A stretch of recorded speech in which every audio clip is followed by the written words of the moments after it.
works. Yeah. I look good in yellow. Yes.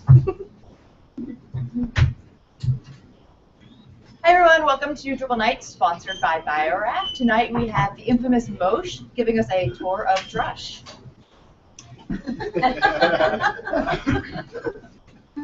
All right. Hi, everyone. My name is Moshe Weitzman. I'm a longtime Drupal contributor. I actually started in 2001, which is the same year that Drush uploaded his personal project to the internet. I've done lots of different stuff in Drupal over the last 11 years or 13 years. I founded the groups.drupal.org website, managed the Devel project, and I'm a core maintainer for user module, base system component, and comment module, and a bunch of other pieces. The project I'm talking about today is Drush. I really am just going to give you like a tour of Drush and the different commands that it offers, and then talk about some special features like site aliases and configuration that Drush offers. This is totally a casual talk.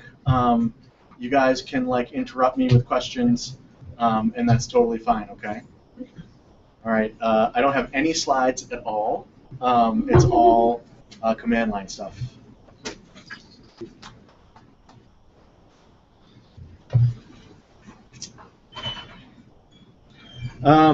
Okay, so Drush, the name Drush, is a concatenation of two words. It's the Drupal shell.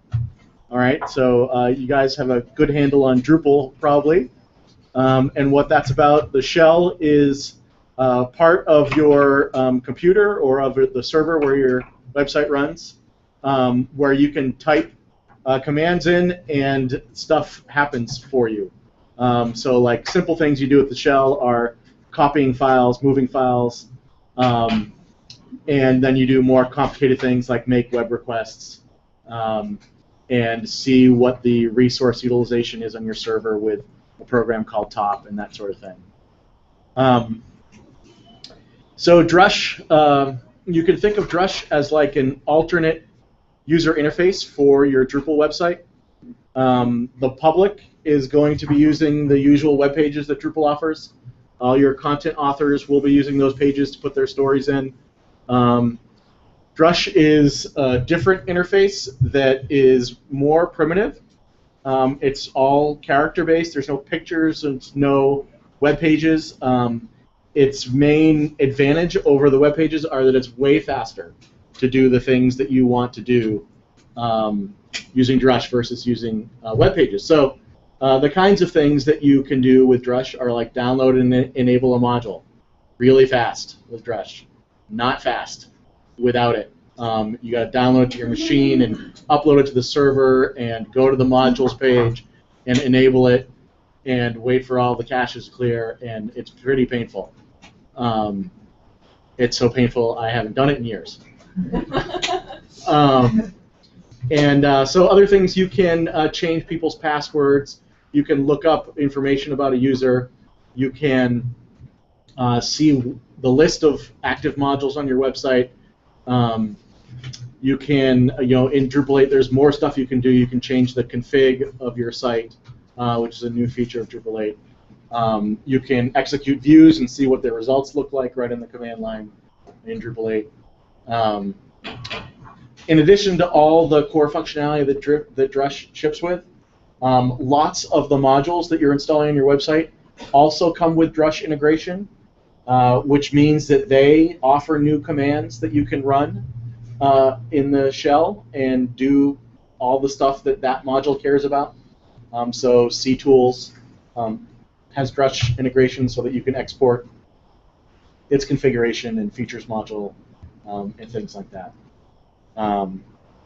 Okay, so let's just kind of show a few things about it. Maybe the first thing I need to show is GitHub.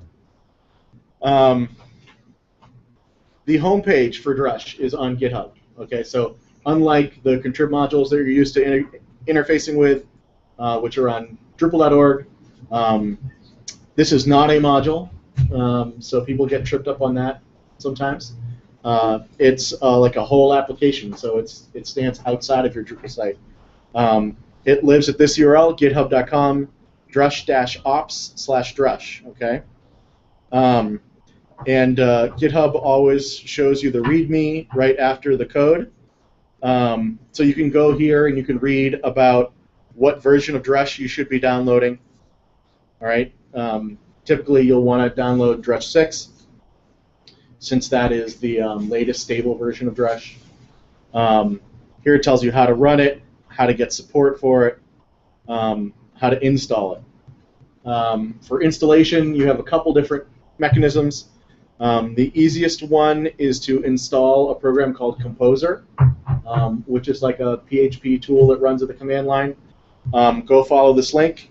There's exactly like one line that you have to copy and paste and run it in your shell, and then Composer is installed.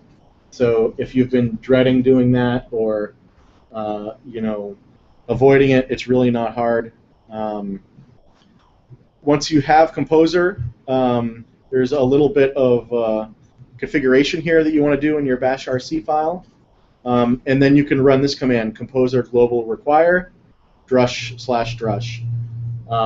And after you do that, Drush gets downloaded by Composer.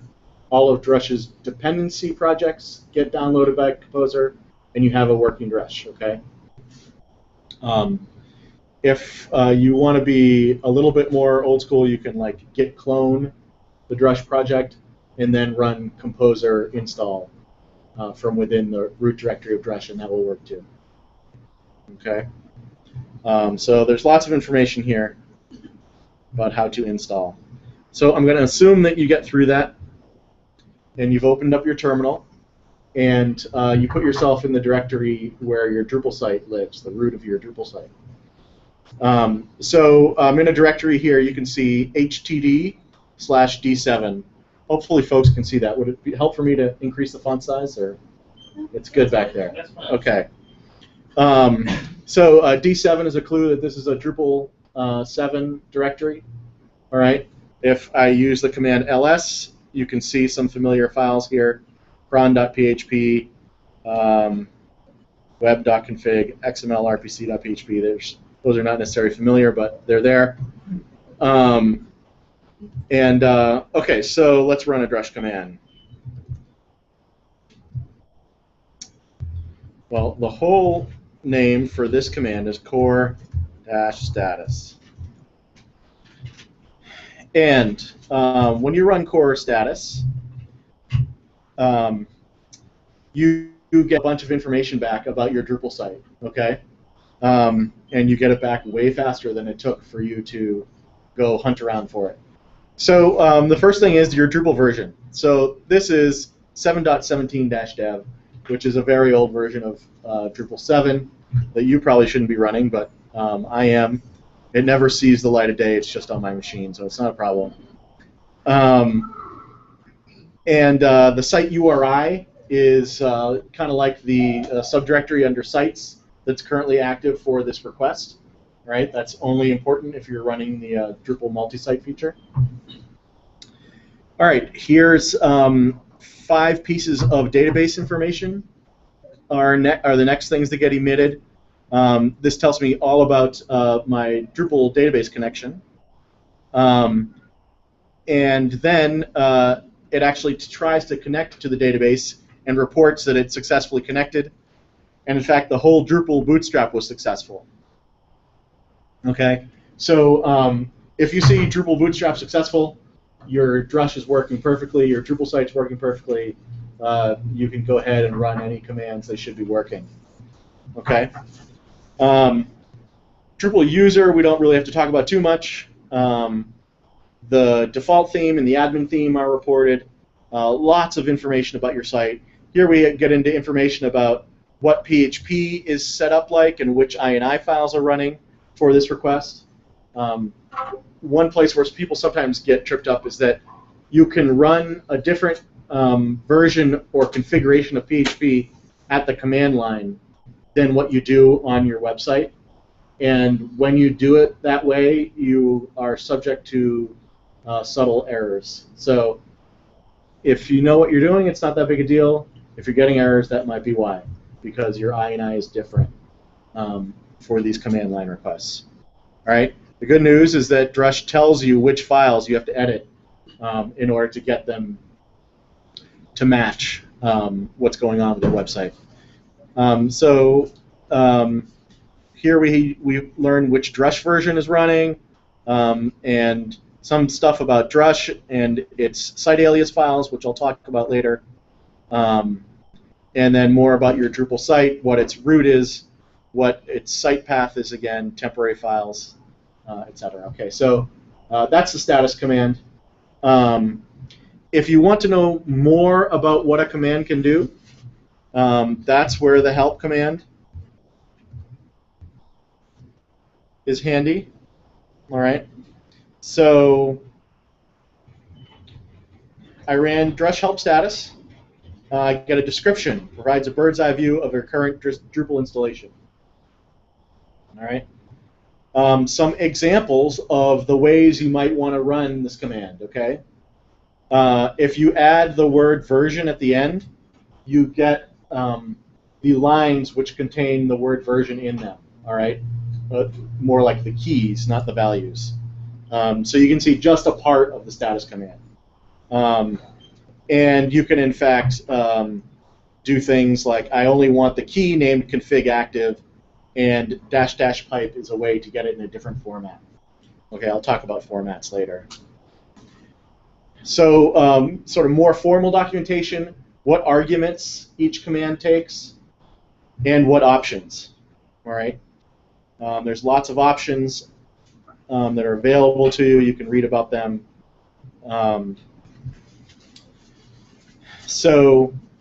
That's a status command. It doesn't actually do anything. It just kind of reports back about what's going on your site. So you might have noticed that I ran it with that core -status, and it worked. I can also run it with just status, or even just st. All right, so command line folks are lazy. They don't like to type any more characters than they need to. I think you'll probably find that st is the most common way to run status.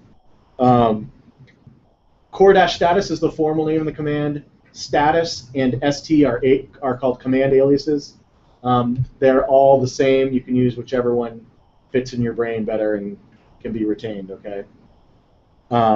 When you look at the help, the last line in help tells you what the aliases are for that command. So you can learn what Drush, the Drush authors provided for aliases. If you don't like what the Drush authors decided for aliases, you can run your own aliases. That feature I'm not sure we're going to get to today to show it, but if you want to Google Drush shell aliases, you will find out about how you create your own aliases. Okay. So I type the word Drush so often that I've aliased dr to Drush. All right. So dr and dl is short for pm-download. So what DL does is it goes out to Drupal.org and finds out what the latest released version of a module is, and it downloads it. Okay. So some of the tediousness of figuring that stuff out is coded into the command DL. All right. It also finds a specific version of Drupal you're running, which is handy. So, like, if you are running 7, and if there's a D8 or D6 version of the module, it'll find the latest one. Yep. Thank you. So, is there a module people want to download here? Bacon. Bacon. Yes.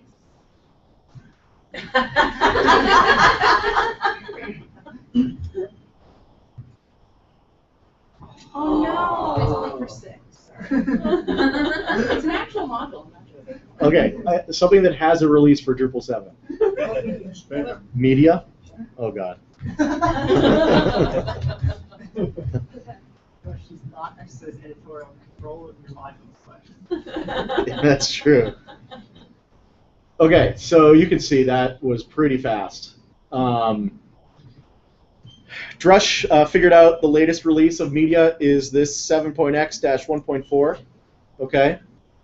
It went ahead and put it in this directory, sites all modules media, and it helpfully told me there's 3 modules that I can choose to enable here.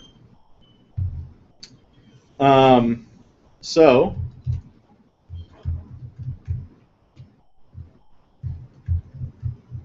I don't know what that one does, but let's just enable it. So here I have PM enable media underscore internet. All right. So Drush has prompted me here to give it a yes/no before it goes ahead and does it. The reason why it bothered to prompt me is that the media underscore internet module depends on ctools and file entity and media. Okay, so I don't even know if I have ctools, but it will tell me if I don't. I think I do, but we'll see. If I say yes, okay, all the stuff got enabled successfully. ctools, file entity, media, and finally media underscore internet. All right. So Won't it also download the dependencies if you don't have that one? it makes a best efforts to do so. So it's pretty good about downloading ctools and some of the major ones, views. There's thorny issues why it can't always figure that out that relate to Drupal.org. Okay, so that was enabling a module with Drush, downloading and enabling. You know, if you decide you don't like it, it's just what you think it is. PM disable prompts me for safety. It's gone. It's gone. It's disabled. It's not quite gone, is it? The configuration's still around.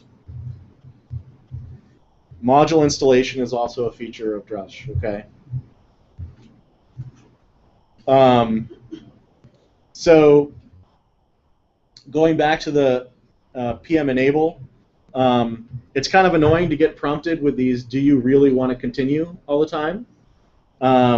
So when you're feeling a little more brave, you can say -y, which means just answer yes for me anytime those questions come up, and that's what happens.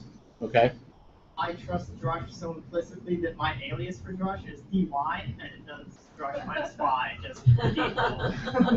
Every time. Awesome. Awesome. Well, yeah, the thing is you don't have to use DY all the time. If you have a D, then, you know, if you're feeling scared one day, you can just run that. I might have a D, I just forgotten because I haven't used it so long. Yeah. So I don't know if you've covered this already, but I think one thing that's important for folks who haven't used Drush before to know is that the installation process you go through once per server. You don't have to do it every time you install a site.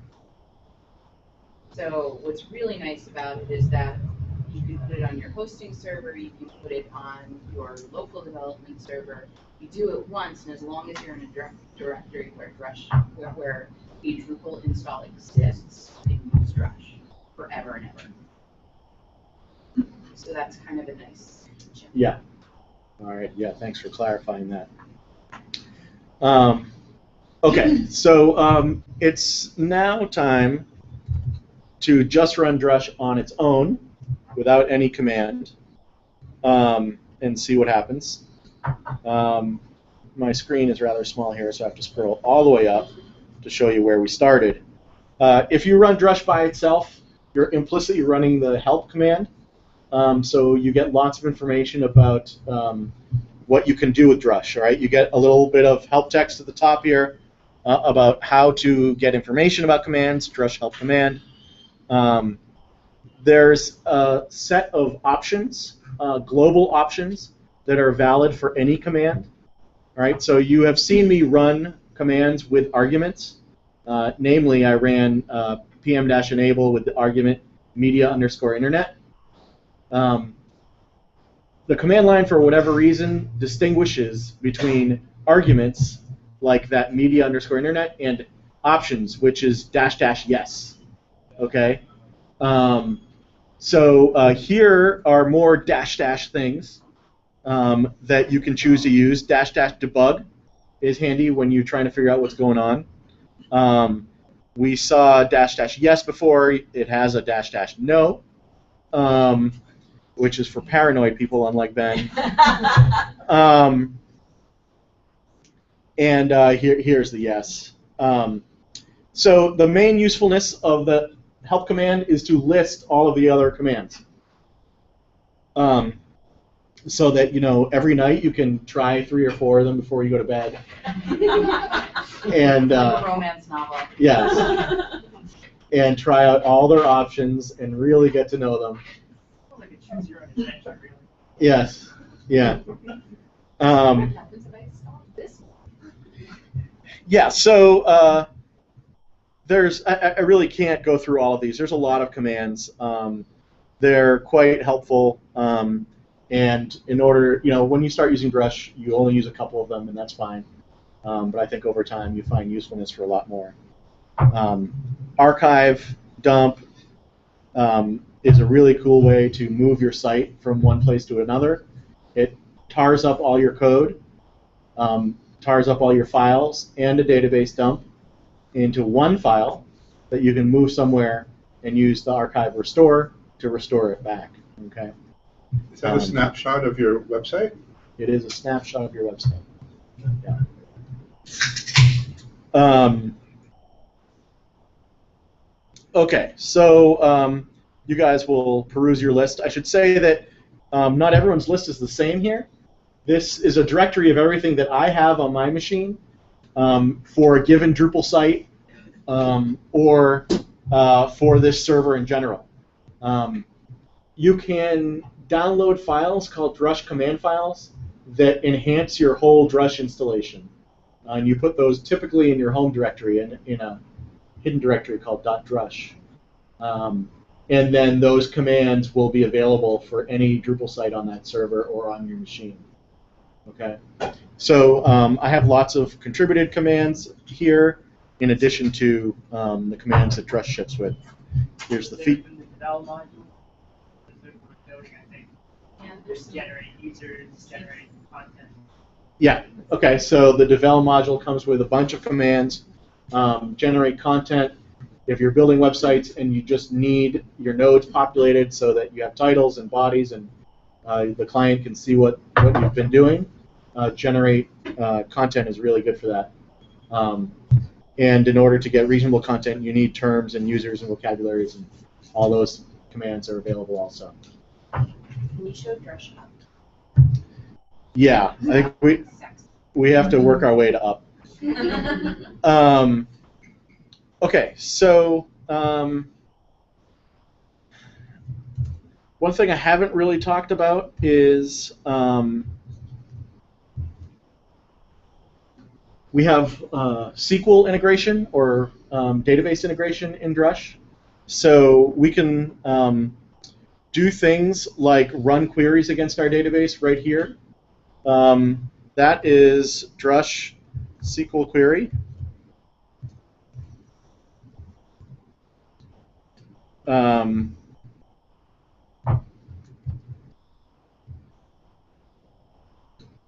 Okay, so I only have a few users in here. It gave me all their usernames, so it ran exactly the query that I requested. If you are more used to sending queries from MySQL's terminal instead of from the Drush, you can quickly launch a MySQL shell, and it will automatically choose the database that's default for Drupal. Okay, so I can now run the same query here and get the same results. So that is the SQL integration. There's some other SQL stuff. The command SQL-dump is a database dump right from your configured database in Drupal. So you know, without Drush, what you have to do here is like go to your settings.php and jot down all of your information for this Drupal site, and then construct the MySQL command or MySQL dump command with the right creds in order to be able to do this. So Drush says, I'll do it for you, no sweat. Okay, so it constructs the right MySQL command, and it goes ahead and executes that. All right, so if I run Drush SQL dump, I get a boatload of stuff to the screen, namely all the data that's in my database. I can go ahead and use shell techniques for saving that to a file. So what I've done here, I've used the redirect character to redirect the output of SQL dump to the file system into a file called temp.sql. So instead of getting a bunch of stuff to the screen, I got it to temp.sql. Okay. So in general, Drush is a good command line citizen, and you can use pipe and you can use redirect and those sorts of things to get the data where you need it to be. All right. If you want to see Drush help and only see a certain class of commands, here we're taking Drush help and we're adding the option filter equals SQL. Now instead of that huge list, I get like the 8 or so commands that the SQL Drush integration provides. All right, here's one for Ben to run with -y. SQL-drop drops your database, and SQL sanitize is kind of nice. If you have a live site and you take like a database dump and restore it somewhere using Drush or otherwise, and you want to wipe out the email addresses and passwords that are in there because you have to share it with someone or you don't trust your laptop or whatever, SQL Sanitize will go ahead and make all the email addresses at example.com email addresses, all right, and change all the passwords. So if you lose your laptop, you haven't compromised anyone's data. Are there options to sanitize other fields, like names, for instance, on student database or something like that? Yes, there are hooks where you can add things to be sanitized. So you can do that for your custom modules. There's a way for modules to add those hooks. Some contrib modules always store sensitive data, so they ship with like SQL Sanitize integration. So whenever you run Sanitize, they're going to go ahead and sanitize their bits. Yeah.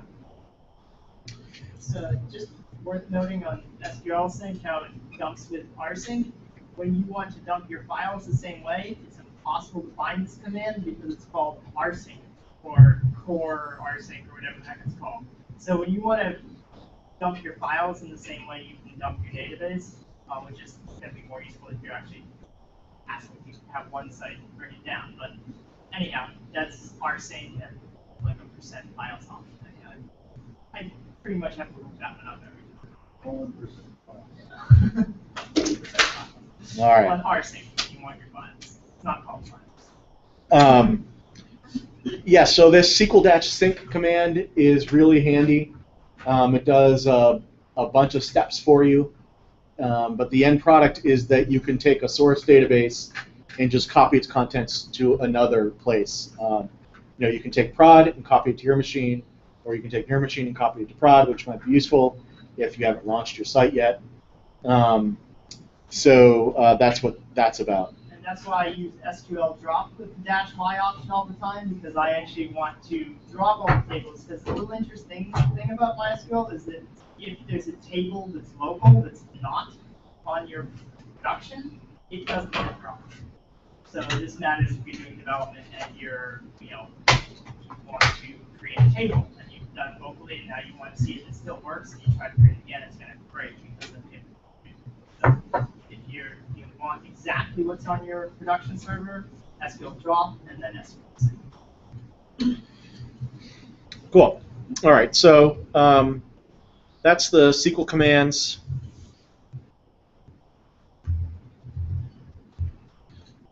Let's go back to the PM commands. PM stands for project management.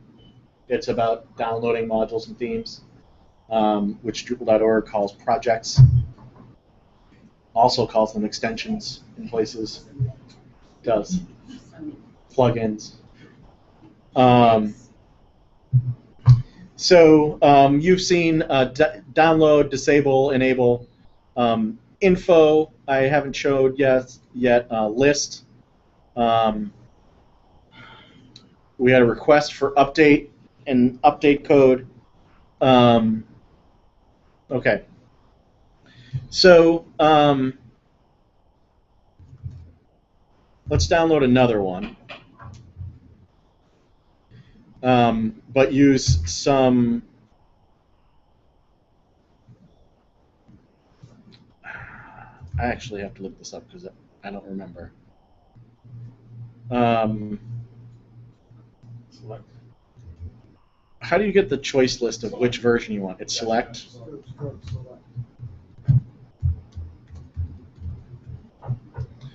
Okay, so if you use the -- select option,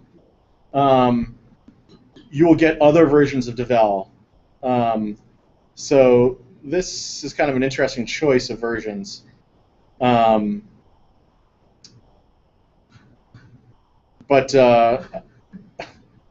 I'm not sure what I want to pick here. But let's say I'm going to pick number 3, which is the oldest one.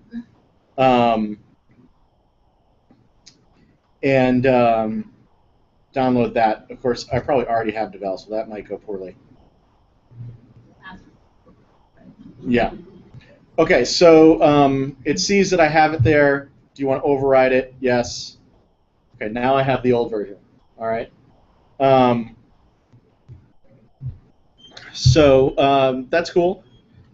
Not a good idea on your site to go from a newer version of the module to an older version. Just Why not? That white screen's so pretty.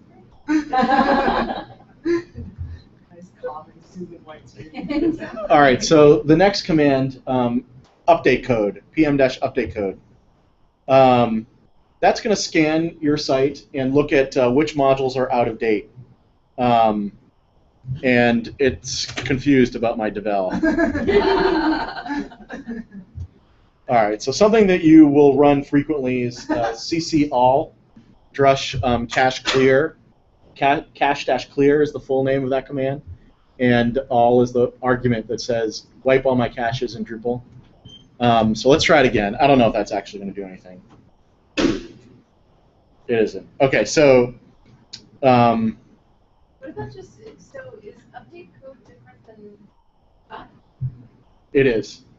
So update code only worries about updating the modules. Up, in addition to that, also runs the database updates that may be pending after you have updated your modules. Okay. I tend to not run up because it combines two things, and it's better to make sure one went well before you run the other. So up is cool, and if you haven't had trouble with it, keep going. But it is probably prudent to run update code and then update DB is the way you run just the database updates. Okay, so my Devel thing didn't work, so let's try another one. We need a module that I don't have enabled. You need to enable it. I mean, you shouldn't, but If it wasn't enabled, then yeah, for sure. Oh, you're right. Okay, I thought it was enabled for some reason. Okay, so I have my ancient version of Devel. Let's run update code again. Okay, good. So there's a table at the top here that tells me all of my projects that are out of date. All right, so the Devel is currently at 7.x-1.1, and it's proposing to upgrade me all the way to 0.5. So I've ignored it since 2011, and Drush is offering for me to get up to date. It says code updates will be made to the following projects. And it warns you that you might want to make a backup. Drush actually does backup the code here, but a database backup might be prudent if you want that. Probably a better idea is to run this process in staging first, make sure everything's cool, and then you can do it in production. Here. Where are the backups for Drush? I always see that, like, PM might do stuff, but where would I go if I want to restore backups? Yeah, it does tell you when it saves a backup. It's in your home directory under Drush, blah blah blah blah blah. Yeah. Okay, so we'll go ahead and say yes to update code. So this is the line we were just talking about. It's in your home directory under Drush-backups. Okay. Drupal 7, long string that involves the date and time, modules, devel. Okay. Okay, so I now have the latest version of Drush, of devel, and Drush is saying that I have pending updates, database updates. So you remember that the process for Drupal when you update a module is to run update.php? Well, an alternative to that web page is to just do it in the command line. And Drush update DB is the way we do that. So it's going to tell me which updates are pending exactly. Devel has 7004, 7005, and 7006 database updates that need to be run, and gives me nice descriptions about each one. I'm going to say yes. All of those updates get performed, the caches get cleared, and now my site has properly updated its devel version. Okay.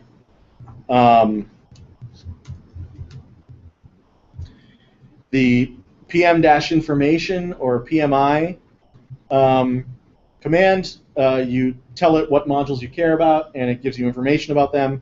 Here you can see the version is now the 1.5 version of devel. Okay.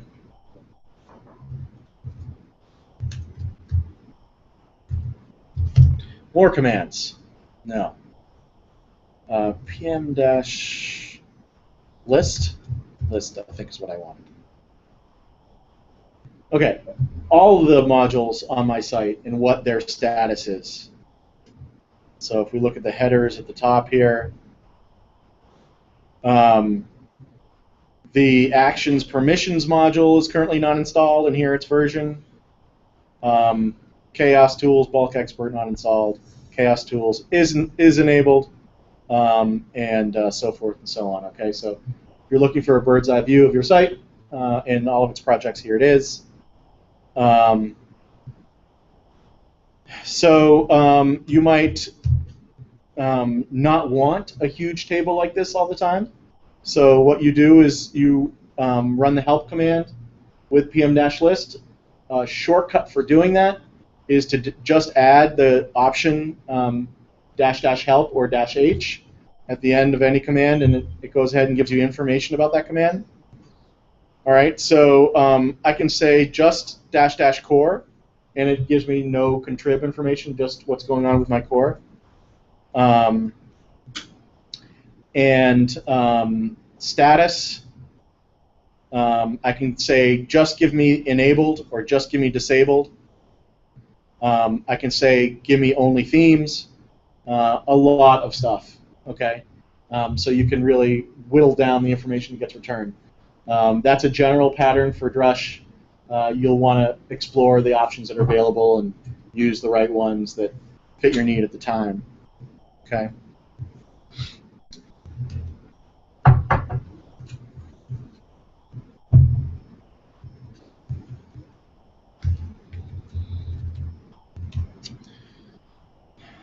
So we learned about update code. You can look at the release notes for projects. Let's see, I don't really run that one very often, but let's check it out. Release notes for devel. Didn't work.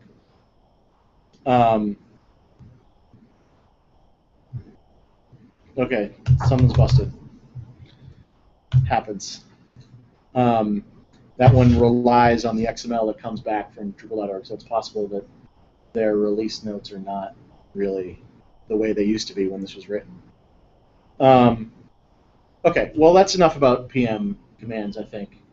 I mentioned there's lots of user commands. Okay, so things you can do with users. You can add a role to a given user.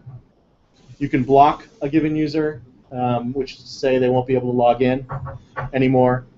You can cancel a user, which is a Drupal 7 thing, where you block them and disposition their content by deleting it or by assigning it to a new user. You can just get information on users. ULI turns out to be a really useful command. Okay, so ULI means give me a one-time login link for this user. So if you want to log in as someone on your website, but you don't know their password, Drush is actually the secret sauce for how you do that sort of thing, and specifically the ULI command. So if someone handed you a site, yeah, once you can Drush into a site, you can log into anything. So ULI for user ID number 1. Okay, so I didn't really do it the way you're supposed to. The way you're supposed to, you have to provide the URI. G7.org. That were like in your settings.php, it would work. Yes, yeah. So I didn't set up my settings.php to know so that Drush would know that real URL of this website.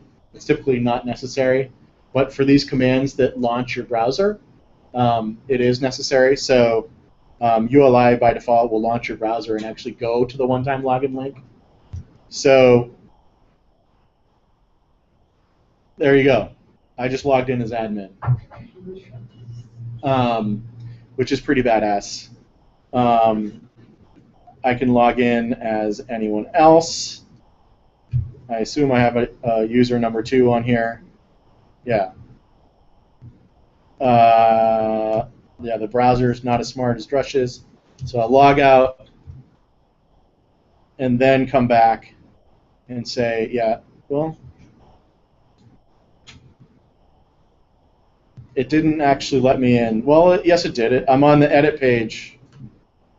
Oh, yeah, I am in. Yeah, I'm in as the user ID 2, which is username MW. Okay, so that's the ULI command. The commands under user that I didn't notice before is the change the password one, which is very helpful because if you don't have, if you don't know Drupal's UI makes you give the old password to change the password or change the email address. So if you actually want to fully take over a site, then changing the admin password is your Drush is key. Nice. Yeah. Okay, so Drush is to be used for good, not evil. So definitely only change someone's password if that's what you're supposed to do in life. I was just going to say a perfect example of how Drush can be helpful. So, one time I got a site, and not only did I not know the admin password, but the admin belonged. So I was able to use UU block to get into it. So that was the helpful thing I didn't know about. Yeah. Yeah. A lot of those sorts of blocked restrictions only apply to web requests, and that's why Drush goes right through the API, and there's nothing in the way, so we can unblock users like that. So you can create users, look at their information here, remove a role, add a role, stuff like that.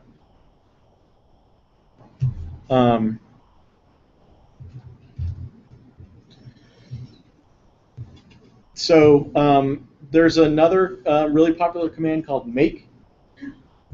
I'm excited about these. Danny gasps.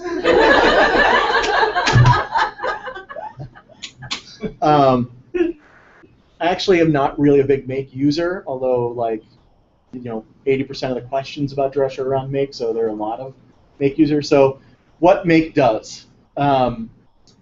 Make builds your whole website, your whole code base, according to the instructions that you put in a file called makefile.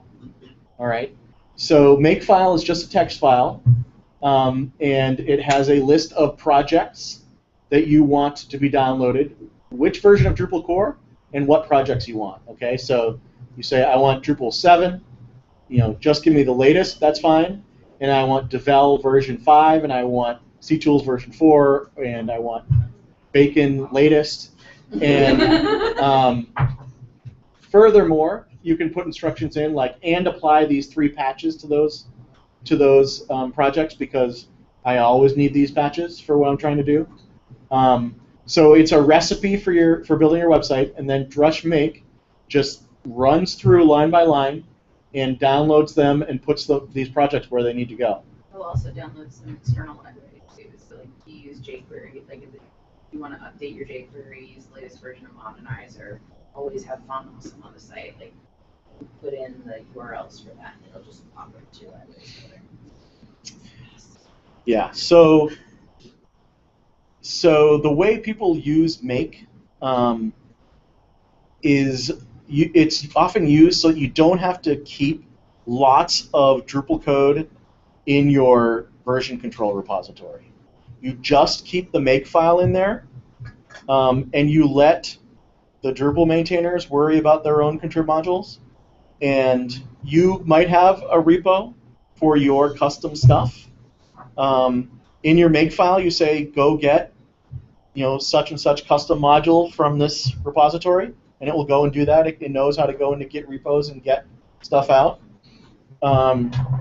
And otherwise get everything else from Drupal.org. So your version control is much slimmer with much less noise when you use Drush Make.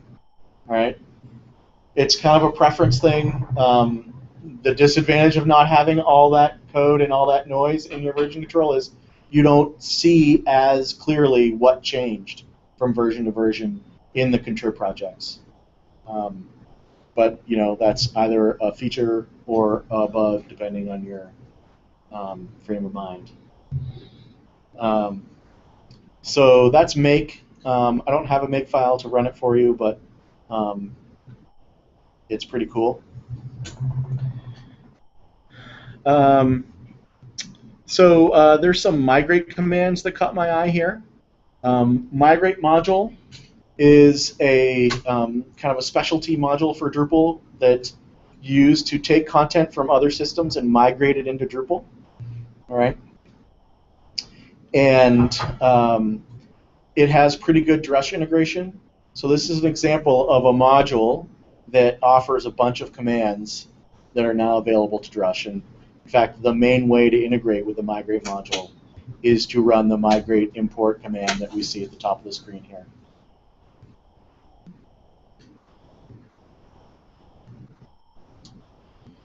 I referenced cache clear. When you're developing, that's a really common need to have to clear Drupal's caches. So CC all is your friend. You can clear individual caches like the menu cache and the CSS/JS aggregates. You can just look at the help for that command, and it will tell you the different kinds of granular caches that you can clear should you choose to do so. Worth noting that cache images are not figured through this. That's a separate Drush command called image flush. Correct. Image-flush will wipe out your image styles that have been generated on your system. A bunch of Aqua commands. Okay, variable commands. Developers in here will know that the variable table is a pretty important part of Drupal prior to Drupal 8. So there are commands here for variable get, so you can look and see what the value is for any variable in your system. Variable set for changing its value, and variable delete for deleting it. All right, so Drush vget is variable get. Site slogan, is it called? I don't know. Site something. Okay, so what it did when I put in site, it did a search for all the variables in my system that start with the word site, and here's 3 different ones. country, mail, and name, and their current values on my system, okay? I can use vset to change their values, all right, or vdel to get rid of them. I made reference and ran UpdateDB. So you guys will want to use that when you're like scripting a push to prod or something like that. You will want to move all your code and then enable any new modules and run their database updates. And so Drush is kind of the best way to get those tasks done.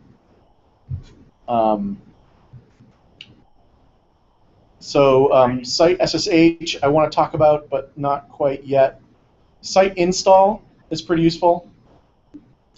When you're first working on a site, you often just have to start from scratch, and that's the site install. That means delete my database, delete my files directory, and install Drupal.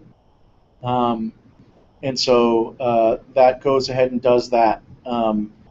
If you're building an install profile along with your new site, which is kind of a best practice for Drupal 7 and later, you can specify which profile you want site install to run through.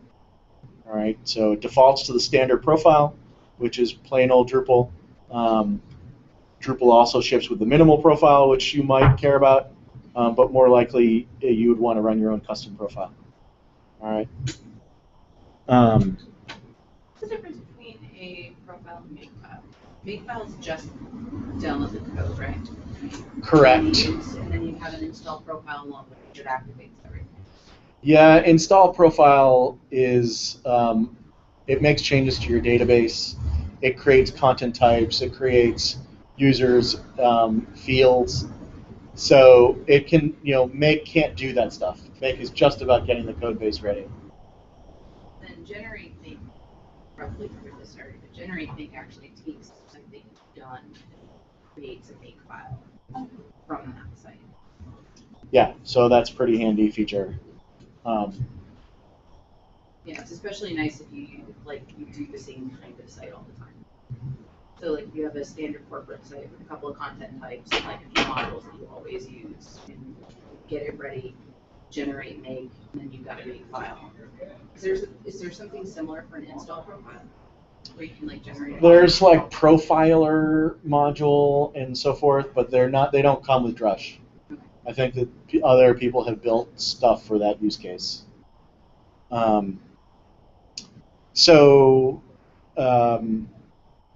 Let's look at the PHP eval command.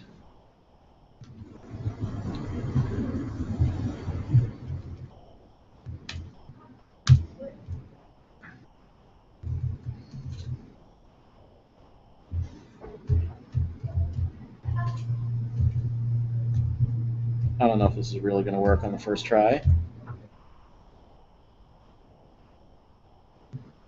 Okay.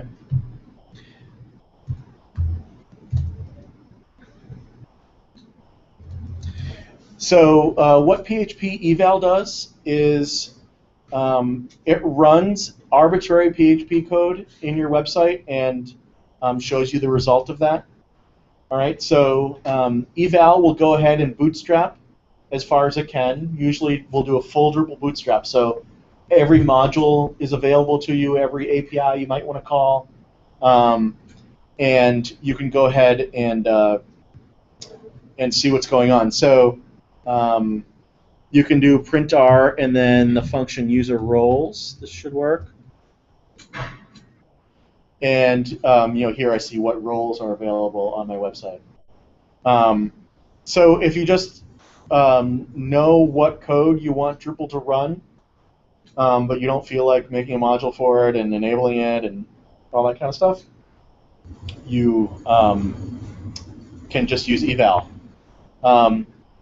Eval can get a little bit annoying if you have lots of PHP that you want to run, because the shell requires you to escape special characters. So you can sort of graduate to PHP-script, which is the same thing, but in a file, you write like the 5, 10, 50 lines of PHP that you want run. You save that to like a .php file wherever, and you run drush php-script. You point it at that file, and Drush will bootstrap Drupal and then run all the code in your file. Okay. So those are quite handy.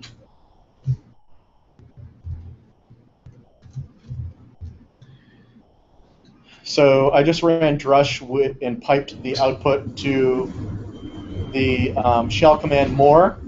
The shell command more implements paging for you, so like it actually stopped after one page of output, which is helpful, instead of having me scroll up every time. The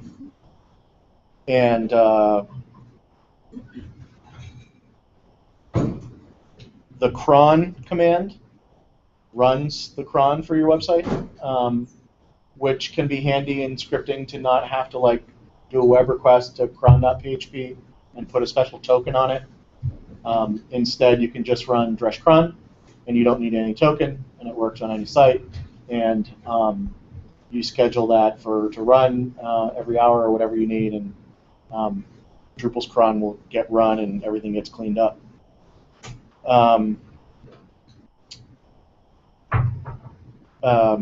Ben made reference to core-rsync. That is Drush's wrapper around the shell's rsync command.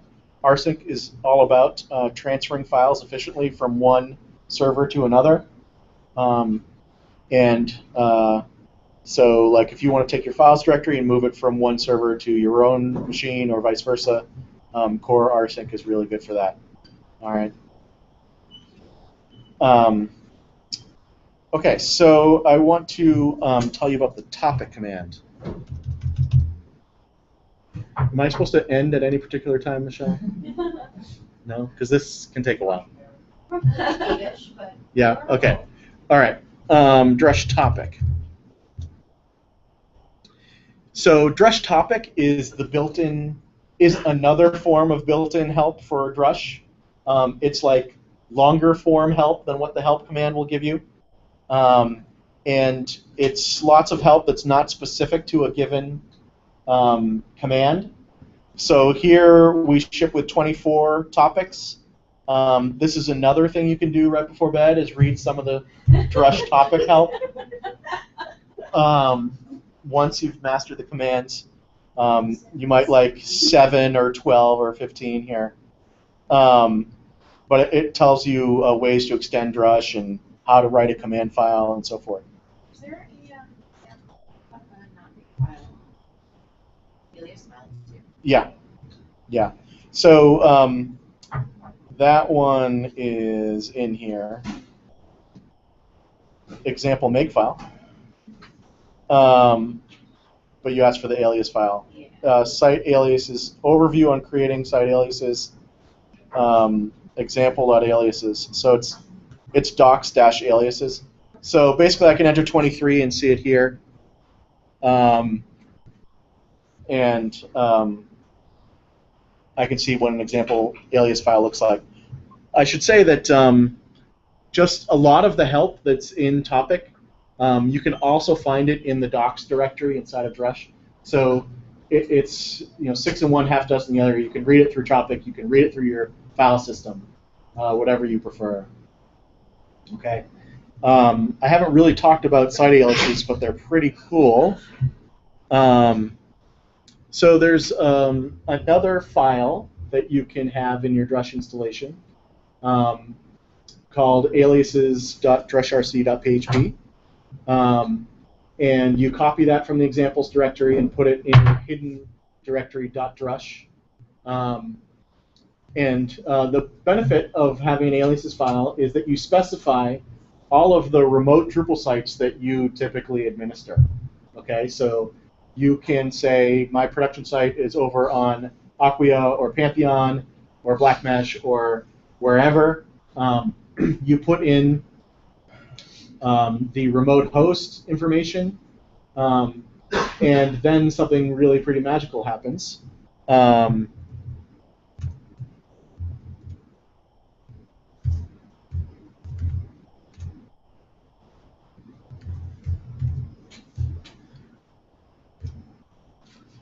So so far, all the Drush commands that I have run have operated on the Drush site that I am in right now on my machine.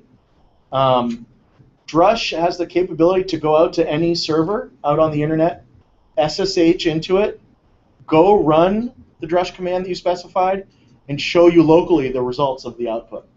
Okay, so you don't even need to go SSH to all the servers and find things. It can go and do that work for you. All right. You do need permission to access the server, because I've tried Drush UI with the alias for operating. Because I've tried hacking into the operating. It's just not working for me. Yep. So SSH has a really strong permission model. Both sides need each other's keys in order to have a successful SSH connection. So it's really quite secure and quite handy. Here we have Dries' blog, and this is the status of his blog. There is no password here, so don't try to look at the video and find out. If you want to run multiple commands on that same server, like back to back, you have to put that at whatever in every single time you're typing. There is a way to avoid that. If you look at the site-set command, basically that will tell Drush the next set of commands I tell you differently, just operate on that site over there. Okay. And then you don't have to put the @ sign. If you're going to use site-set, I recommend you also change your prompt in your shell to show you what site you're operating on, so you don't mistakenly do something to prod when you forget that you've set things to prod. I think that I have that. And you can also do, like, you could do Drush SQL sync prod local too. Like if you wanted to pull down the production database into your local. Right. You have aliases set for both. Yeah, good point. So the aliases get really interesting. We talked about copying databases around. One of them can be remote, and you just can move things in between. All right, same for rsync. Just to finish up on site set, I ran the command site set with the argument Dries' blog here. Now my site, anything I run, well, I still have to type the word Drush at the beginning, is going to operate not on local, but in fact it's going to operate over there. Okay. And it's like site unset, or maybe site set without saying anything. Yeah, site set to none. So when you're done operating on the remote site, you just do that and you take that away. So that's kind of a handy trick. If you don't necessarily need to run a Drush command over on Dries' blog, you just need to quickly get SSH over there and have a terminal. We have a command for that. Hold on. Instead of core status, that's called SSH. So what quickly happened there was Drush knows where this site is hosted. It just went ahead and built the right SSH command for me to drop into the right directory on the right server. Okay. I'll disconnect from. Interesting. How do I possibly undo that? Shift. Good. Okay, so I wanted to show you. Oh, what does that look like?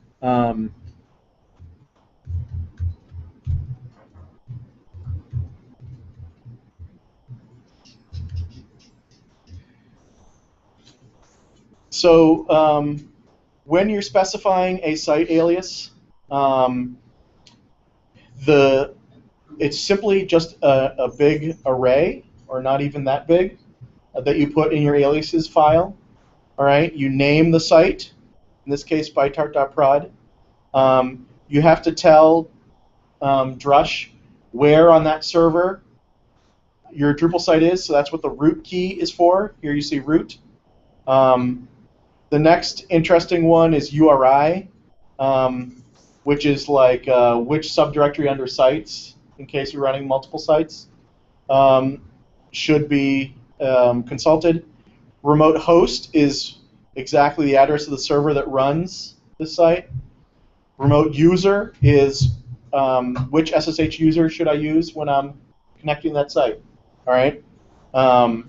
That's really all the stuff that's required in order to set up a site alias. All right. For the AC dash, is that a Acquia specific? It is. Yeah. You typically don't have to deal with that. So a lot of the web hosts now give you an alias file that you can just download and put in your directory, so you don't have to make these by hand anymore. So this is one that Acquia provides.